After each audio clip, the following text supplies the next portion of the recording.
الشيطان الرجيم بسم الله الرحمن الرحيم الحمد لله رب العالمين والصلاة والسلام على أشرف الأنبياء والمرسلين وآله الطيبين الطاهرين المعصومين المنتجبين ولعنة الله على أعدائهم أجمعين من الآن إلى قيام يوم الدين بسم الله الرحمن الرحيم كتب عليكم الصيام كما كتب على الذين من قبلكم لعلكم تتقون. عزیزان محترم، دوستان عزیز، روزہ تقوی کی پریکٹس کا نام ہے. روزہ اپنے نفس پر کنٹرول کرنے کی پریکٹس ہے. جب انسان حلال چیز سے اللہ کی خاطر رک جائے گا تو سارے سال حرام سے خود بخود اللہ کی خاطر رک جائے گا اور حرام میں مبتلا نہیں ہوگا. چنانچہ آپ دیکھیے کہ جو شریعت کی بہت سختی کے ساتھ پابندی کرتے ہیں اس کو پروردگار عالم کتنا اجر عطا کیا کرتا ہے. چنانچہ ایک شخص پیغمبر اسلام صلی اللہ علیہ وآلہ کی خدمت میں حاضر ہوا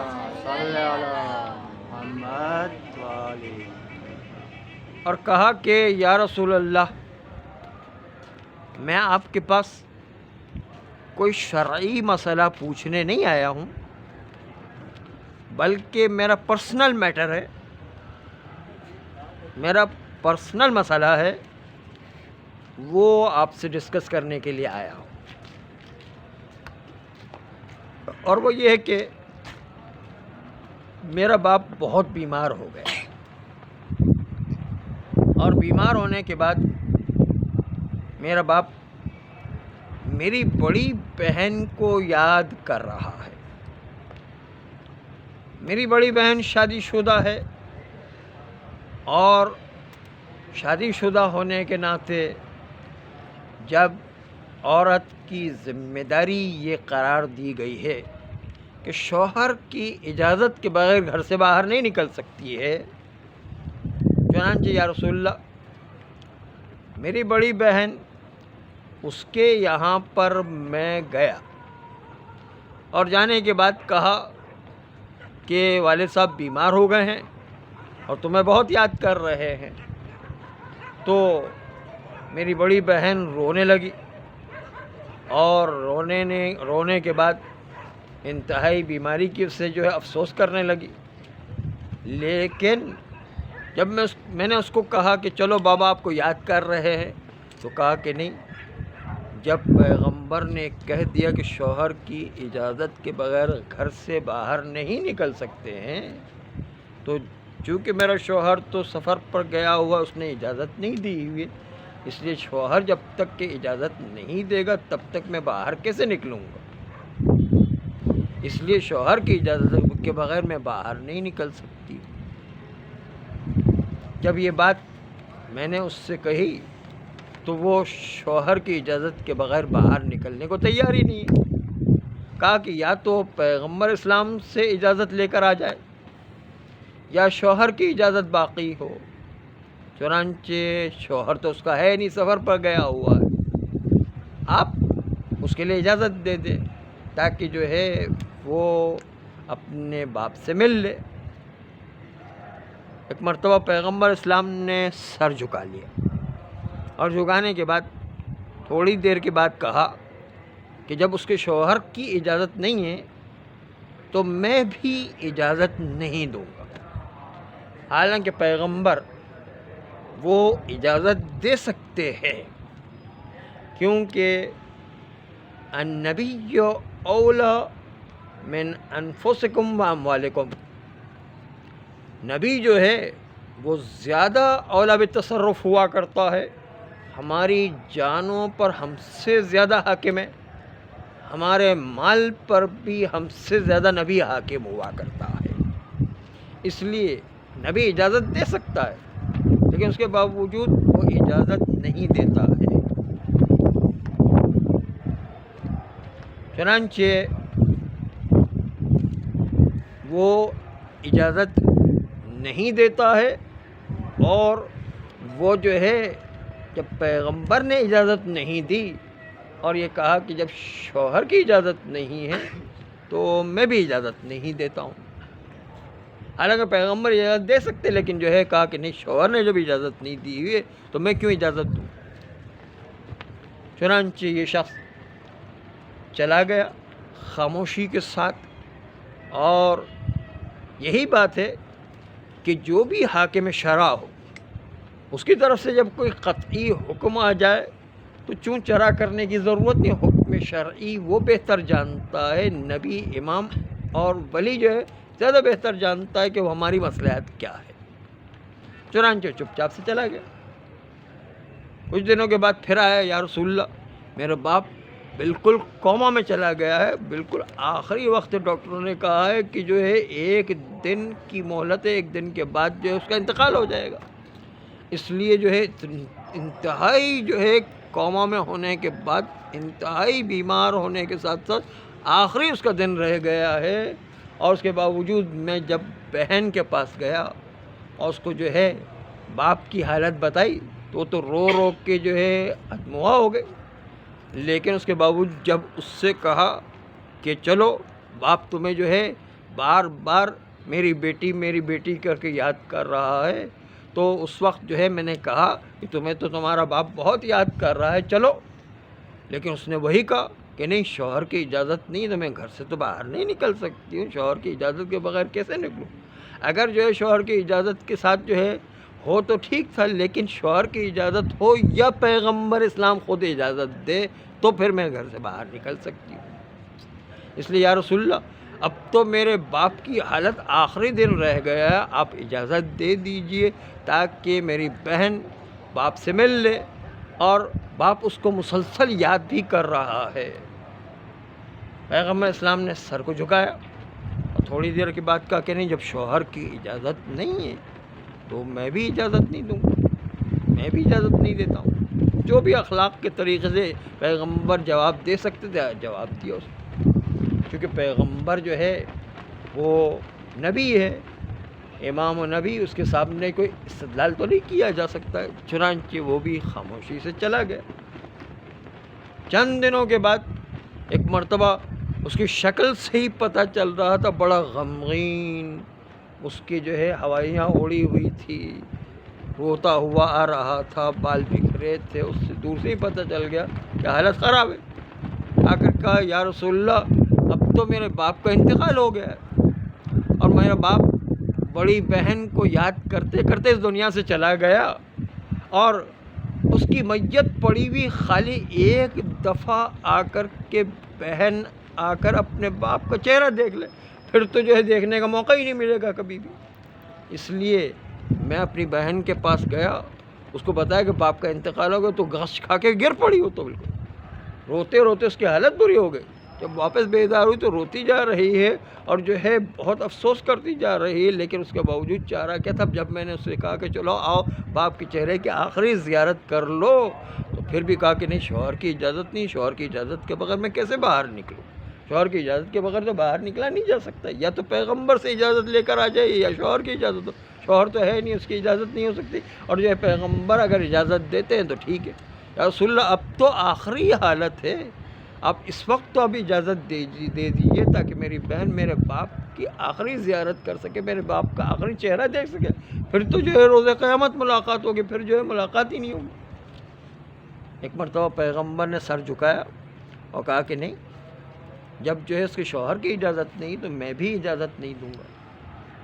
جو بھی اخلاق کے طریقے سے ہو سکتا تھا اس طریقے سے پیغمبر نے منع کر دیا. جب کہ جو ہے پیغمبر کو پتہ تھا کہ یہاں پر کوئی دعوت کھانے نہیں جا رہے ہیں، گپ شپ کرنے نہیں جا رہے ہیں، کوئی جو ہے دوسرے اور کاموں کے لیے، عیش و عشرت کے لیے، تفریح و سیر و سپاٹ کے لیے تھوڑی جا رہے ہیں، باپ کی آخری زیارت کے لیے جا رہے ہیں. اس کے باوجود جو ہے پیغمبر نے اس بہن کو اپنے شوہر کی اجازت نہ ہونے کی وجہ سے جو ہے خود اپنی طرف سے اجازت نہیں دی، اور کہا کہ نہیں، شوہر کی اجازت نہیں تو میں بھی اجازت نہیں دوں گا. چنانچہ وہ پیغمبر کی اجازت نہ ملنے کی وجہ سے جو ہے بہن اپنے گھر ہی میں رہی اور شوہر کی اجازت کے بغیر گھر سے باہر نہیں نکلی. چنانچہ باپ کو دفن کر دیا گیا. اب 2-4 دن کے بعد جب واپس آیا وہ شخص، پیغمبر نے کہا کہ ہاں آج پھر کوئی جو ہے مسئلہ پیش آ گیا. کہا نہیں یا رسول اللہ، آج کوئی مسئلہ نہیں، بس معمولاً جس طریقے سے میں ہمیشہ آپ کی بیٹھک میں آیا کرتا تھا اسی طریقے سے بیٹھک میں آیا ہوں. کہا آج مجھے تم سے کام تھا اور مجھے تمہیں ایک خوشخبری سنانا تھی، اس لیے کہ پروردگار عالم کی طرف سے تمہارے نام پر ایک بڑی خوشخبری آئی ہوئی، اور وہ خوشخبری یہ ہے کہ جیسے ہی تمہارا باپ مرا تو باپ کے مرنے کے ساتھ ہی وہاں پر عذاب کے فرشتے اس کو فشار قبر دینے کی تیاری کر رہے تھے.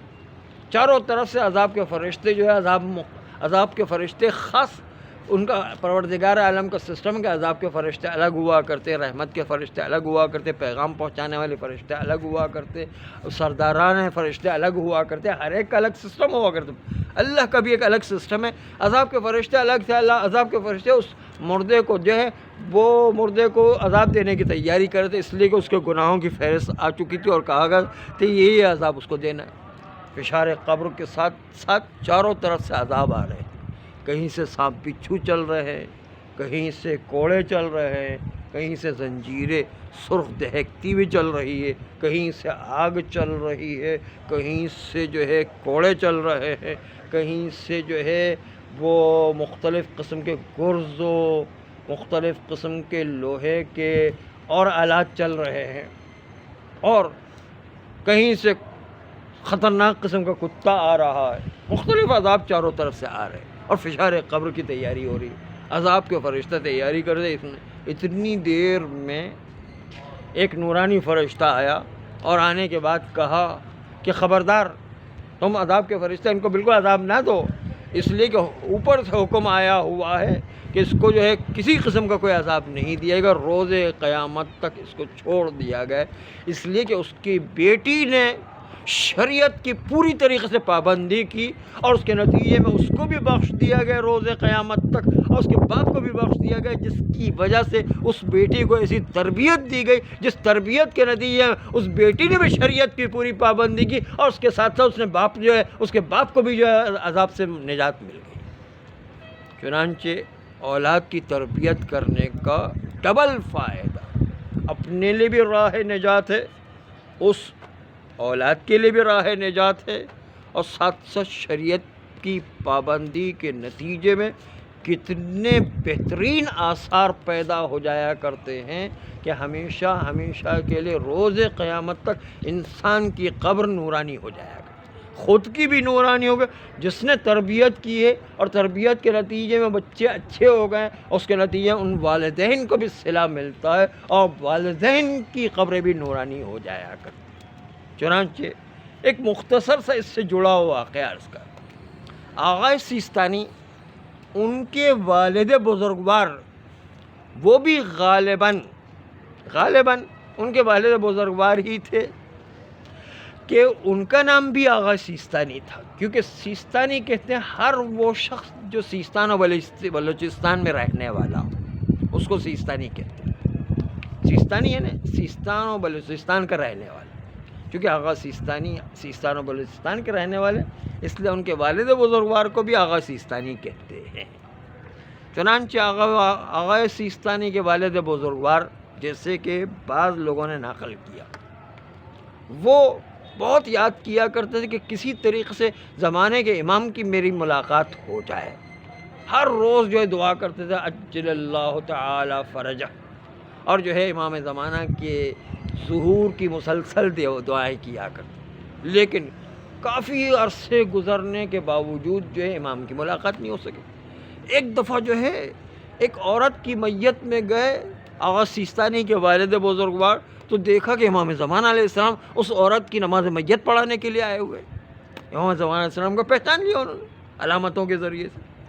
ایک مرتبہ جب نماز جنازہ ختم ہوئی، ایک مرتبہ فوراً دوڑتے ہوئے آغا سیستانی کے والد بزرگوار امام زمانہ علیہ السلام کے پاس پہنچے، اور پہنچنے کے بعد کہا مولا ہم تو آپ کو روزانہ یاد کرتے ہیں، اتنے عرصے سے سالوں سے میں آپ کو یاد کر رہا ہوں، آپ کے ظہور کی دعا کرتا ہوں، آپ سے ملاقات کی انتہائی تمنا رکھتا ہوں، لیکن ابھی تک ملاقات نہیں۔ آپ جو ہے اس عورت کی میت کے اندر تشریف لے کر آ گئے، تو ایک مرتبہ آپ جو ہے ہمیں بھی موقع دیں کہ ہمارے پاس بھی تشریف لائیں، جس طرح اس عورت کی میت پر تشریف لائیں اس طرح ہمیں بھی موقع دیں۔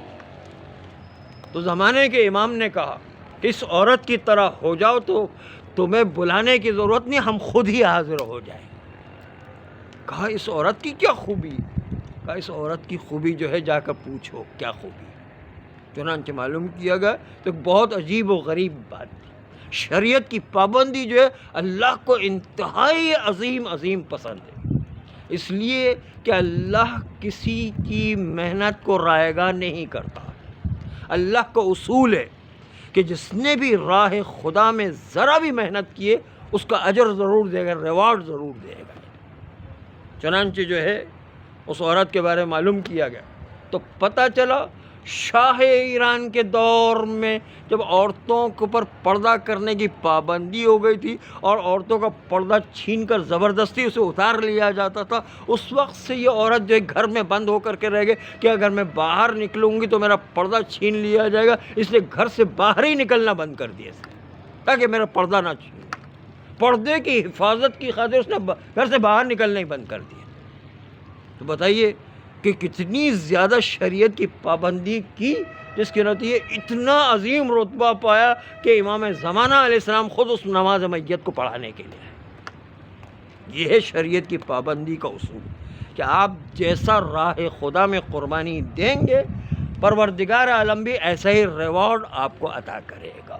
چنانچہ شریعت کی جتنی پابندی کریں گے اللہ اس سے خوش ہوتا ہے، اور اللہ کی خوشی کے بعد پروردگار عالم آپ پر اسی طریقے رحمت و برکتیں نازل کرتا ہے، اور اس طریقے کا ریوارڈ اور فخر والی چیزیں آپ کو عطا کیا کرتا ہے۔ پروردگار عالم ہم سب کو شریعت پر پابندی سے عمل کرنے کی توفیق عطا فرمائے۔ پروردگار ہمارے گناہ صغیرہ و کبیرہ کو معاف فرمائے، آئندہ بھی گناہوں سے بچنے کی توفیق عطا فرمائے، نسلاً بعد نسل ایسی اولاد عطا فرمائے جو روز قیامت تک امام زمانہ علیہ السلام کے سچے سپاہی قرار پائے۔ پروردگارہ حوزات علمیہ کی حفاظت فرما، مراجع اعظام کی حفاظت فرما، انقلاب اسلامی ایران و عراق و لبنان و بحرین کی حفاظت فرما۔